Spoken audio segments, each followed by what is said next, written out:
All right, everyone. Good morning, good evening, good afternoon, wherever you are, because we have a lot of very interesting people on this call. First of all, I want to thank John for hosting this, and Suresh, Jamie, and Crystal for sharing their journey. Look, let me begin by just starting with a very, very simple phrase that a very, very incredible being once said, which is love thy neighbor. And it's a very important set of 3 words, because what does it actually mean? It's a very profound set of words. It's very simple, but you have to really digest it, and you can think about it in many, many different ways. But ultimately, to love thy neighbor as yourself, you have to have some dignity for yourself. And that's what our entire movement is fundamentally about. It's about you. Do you have dignity for yourself? Or are you going to outsource that dignity to somebody else?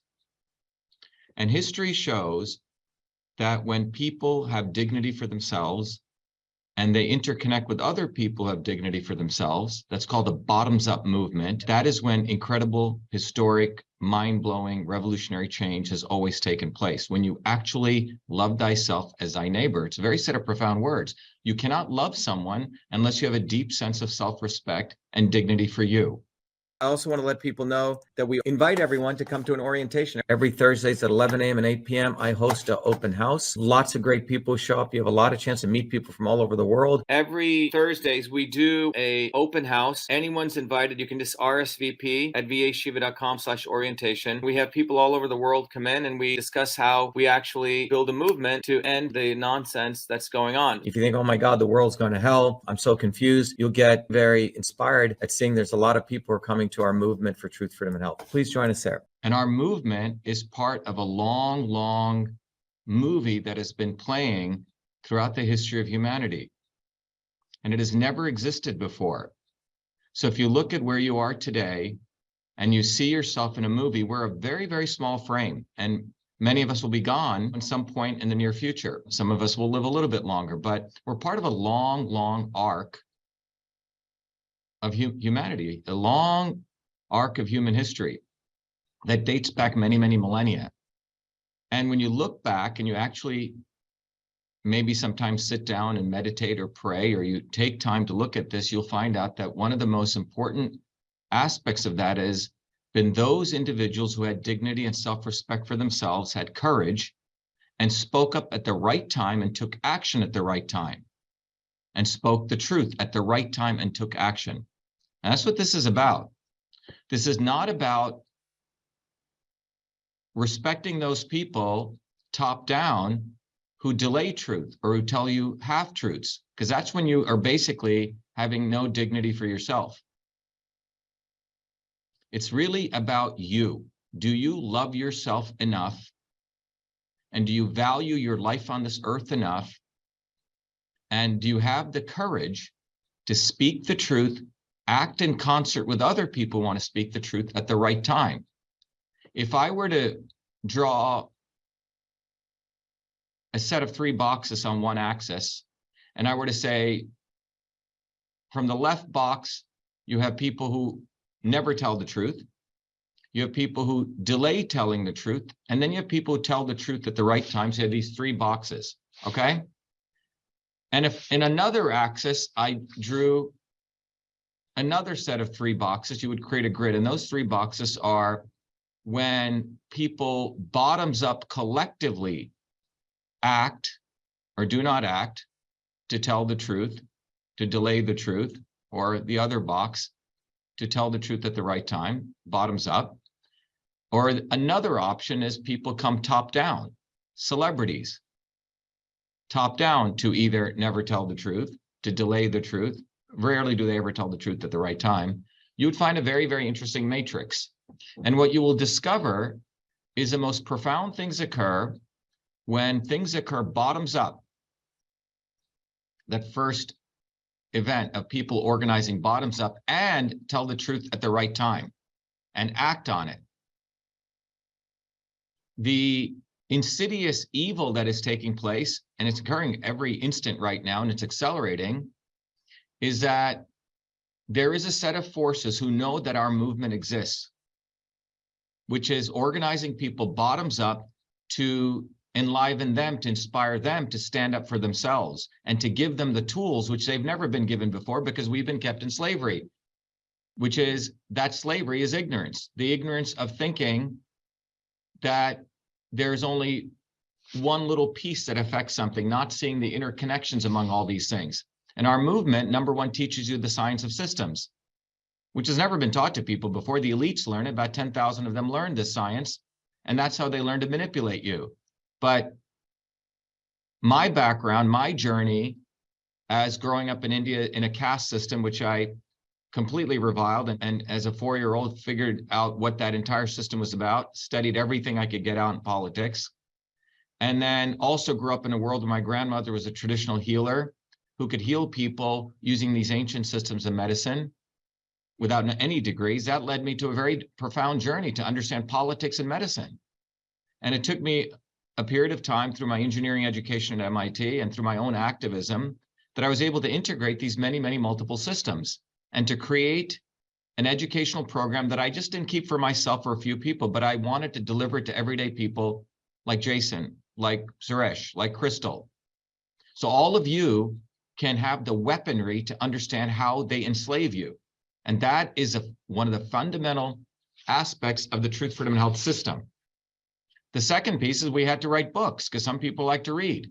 Took me another 20 years. System and Revolution is one of those books where you understand what is a system, what is revolution. And you will understand that revolution is raising your consciousness. It's not just taking a gun and starting to shoot people. That's not revolution. That's terrorism. And then I had to intersect that to realize that these same systems principles that I'd uncovered over my long journey, took me a lot of work to do this, those same systems principles occur within your body. And I was able to intersect that with ancient systems of medicine. And the final, to top it all off, I was able to recognize that the same systems that run any engineering system, your body, also exist in every political and societal system. So it was a unified framework to understand everything in the universe. Truly is a science of everything. And as John said, they will make this knowledge invisible because it is so profound, because it can liberate you if you want to be liberated. So that is one system of knowledge that we put together and made it accessible so you don't have to be a nerd, looking like a nerd, acting like a nerd, and being some elite. The big thing is like Prometheus bringing fire to the earth. We brought that knowledge to every one of you. And your journey at this point, at this event and right now has brought you to that. So you have a huge opportunity to take advantage of that knowledge. But that knowledge is only the learning piece. You only learn also when you teach. So our program is heavily inspires people to teach. Once you take this, you got to teach. You can't just be a parasite. Oh, I learned this, as Suresh said, and you're off on your own. No. And we've had people do that. In fact, they've been the elitists who take our course. They're not everyday working people. A lot big egos. They learn it and then they go on and try to do things independent of building a movement. That's not how it works. You have to learn, you have to teach, and then you have to serve. We take this knowledge door to door on the ground. That is called the bottoms-up movement. So getting back to that matrix of analysis, they do not want the truth to be told at the right time to the right people and people to act on it, a bottoms-up movement. You see that? They don't want that to occur. They don't want everyday people like you and I to enliven people, inspire people, and go on the ground and build a movement to change things. So in opposition to that, they either want you to do nothing, just sit on your bohunkus, watch TV or whatever, or a much more insidious thing, which has been what's been taking place in acceleration, in direct opposition to our movement. And that's a top-down fake movement. So they have people like Robert Kennedy, complete scumbag, Tucker Carlson, complete CIA government agent, Elon Musk, where Elon Musk ends and where government begins, nobody knows. And these people are thrust upon people not because they're here to save you. They're false gods. They're here to ensure that you do not get off your ass, have dignity for yourself, and grow the movement that we have created in this very, very important historic time. They are the distractions. And when you look at this sort of analysis, the way that top-down works is either first, when we as an independent movement present the truth, they boom, conceal it. They conceal it. That's their step one. Top down, as John just shared, they knew about all the stuff we discovered in Massachusetts in 2020. Did Tucker Carlson cover it? No. No way. We are the ones who started the Fire Fauci campaign in 2020. I didn't see Jay Bhattacharya, where the hell his name is, or Robert Kennedy. They waited a year to write their books, plagiarizing our material, top down. You see, first they concealed the actual findings of the election fraud we did in 2020. We are the ones who said that there should be no lockdowns. The elites, who are now a year later saying they were promoting lockdowns.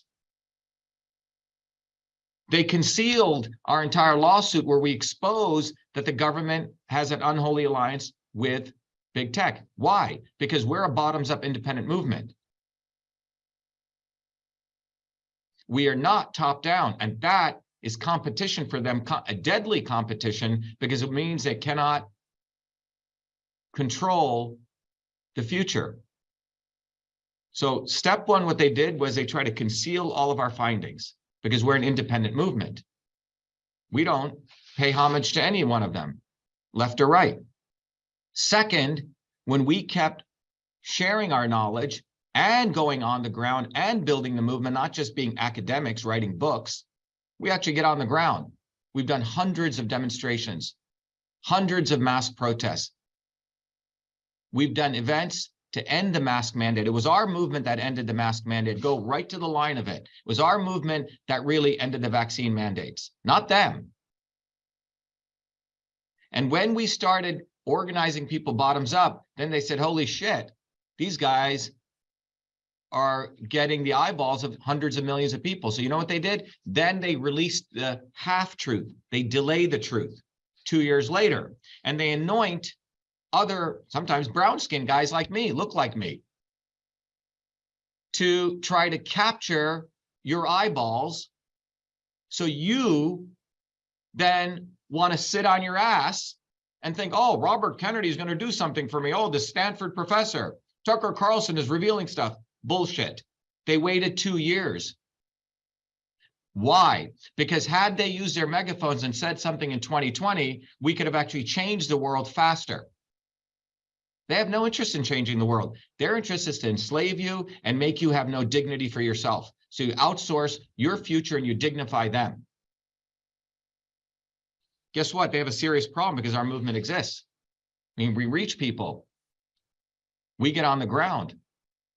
The genie's out of the bottle, and they have a serious problem. So their effort right now is to make us invisible, but that's going to be problematic because we'll go on the ground, neighbor to neighbor. So their effort right now is to recognize the Truth, Freedom, Health movement has come bottoms up, and they use a very powerful intelligence agency technique called the limited hangout, which is to release the half-truth later on and try to capture the eyeballs so you think they're your saviors. Sorry, Elon Musk is not your savior. If you think so, then you need to really go reassess your own notion of self and your own notion of dignity. Who is this guy? $6 billion he gets from SpaceX on government subsidies. Go try in your own home to try to add an addition to your home and see what you have to go do to get a permit from the local city permitting officer. How does Elon Musk get 7,500 satellites up in space? Come on. He's like this with government to do that. Twitter's entire business, Tesla's entire business model is based on carbon credits. It's a completely bogus company. The only reason Tesla got a $600 billion valuation was because of $1.2 billion in carbon credits. You might as well put Elon Musk on the same stage with AOC and Greta Thunberg. Yet you have a bunch of idiotic conservatives thinking he's out there to save them. He's pushing the bullshit climate change nonsense, which is about enslaving every human being and every small business, a la carbon tax. And then Twitter $50 billion valuation is based on them giving government access to their back door. Elon Musk has not eliminated. As I started, when they put me back on Twitter, they thought they were going to buy me out. As I started exposing this over and over again, I'm being more and more shadow banned. So it's like basically a new type of censorship where free speech is not equal to free reach. Top down. All of this is being done against the Truth, Freedom, and Health movement because they know that we have figured them out. And we are educating people like you every week, and we do the groundwork. Every Thursdays, we do 2 of these meetings. Every Mondays, our volunteers teach the course. We get people on the ground doing activities. That's a bottoms-up movement, which has never existed with this level of consciousness ever before in humanity. So you have a huge, glorious opportunity to liberate yourself and love yourself by recognizing that you can support and grow this movement for yourself. Don't do it for me. Don't do it for John. Don't do it for Suresh. Do it for you. And especially if you're in America, you have an even greater responsibility because only 4% of the world had the First Amendment, the Bill of Rights. That's the American worker. And the American workers' higher wages, the American people's higher earning, let's be honest, comes because of US imperialism's reserve currency status, where you subjugate other nations. So we, as an American worker, have a huge, huge, huge responsibility to every other working people on the planet. So right now, what is taking place is a direct response to our movement. And you can see it right in front of your face. The United States House is holding hearings, suddenly saying, oh my God, Fauci and all this stuff. I'm sorry, we revealed this back in 2020. We ran a petition campaign. We delivered signatures to Trump. He did nothing. We did so many demonstrations. Now you're talking about it after all the damage has been done. See, that's delayed truth and making it all top down. Oh, Jim Jordan is helping me. Oh my God, Robert Kennedy. Robert Kennedy is all about vaccinating everyone. We have a video, we show it. I believe that we ought to have policies that encourage full vaccination for all Americans. I am emphatically for vaccines, he says. I want to say it emphatically. I am pro-vaccine. I have always been fiercely pro-vaccine. He says, I want full vaccination of all Americans. I believe that we ought to have policies that encourage full vaccination for all Americans. Yet this doofus who comes from a family who is completely based on killing people, murdering people, you know, running liquor all day. This is the people who are our heroes top down. Another Stanford professor who in 2020 wrote a paper saying we should have lockdowns, we should mask people. Brown skin Indian guy. Now, a year later, they're trying to promote him as a hero to hide this brown skin Indian guy who is actually bottoms up. And that's where we're at. We're at a very critical point. So if you've made it this far, you have to help grow this movement. Your spirit brought you here. And you have to have the dignity now to love yourself so you can love your neighbor. That's what this is about. Our movement is about loving thy neighbor as thyself. That's what this movement is about. We are practicing those words. It's not just theory to us. Those of you who are Christians, go read the words of Christ and look at his actions, what he did on earth. He took a whip to those bankers. It wasn't some namby-pamby type of, oh, forgiveness. Bullshit. We are here to build a movement so working people have dignity for themselves. And those of you who are on the left and want to call yourself Marxists, well, go read the works of Marx. If you want to take that angle. Marx was really about, he had 2 words, proletarian, which was a true working people. And he had another term, lumpenproletariat, which was a people who didn't work, who were criminals, who lived off the system. That's who the so-called Marxists have made the word worker equal to, the lumpenproletariat. So I say if you're a Marxist on the left, go really truly support working people. And if you're a Christian, truly live like Christ. Our movement connects heaven and earth. It has created the system of knowledge so you can understand this. It has a community, and it is ultimately about empowering you. And we've created that tool set to do that. We have to build a bottoms-up movement, and we've created that environment. And we are committed to growing that, because we cannot outsource our future top down. We cannot believe that, because we live in the world of illusion right now, insidious illusion, where you're being shown stuff on TV thinking people are fighting for you. If they're not on the ground, and if they didn't talk the truth at the right time, they are not your heroes. They're false gods. So take those very powerful 3 words, love thy neighbor, and the other words, as thyself, and put them into practice, because that's what we do. That's what we do in this movement. And we're going to keep people honest. We're going to have a community, an infrastructure, an education to enable you to do that. So for God's sake, if you made it this far, get off your butts, get active, and build and grow this movement. Those of you who are veterans, don't just come here and listen to me and leave. Help join one of the local communities. Those of you who are in the middle of taking the course, finish the course, join the leadership program. Those of you who are new, get on the program. Thank you.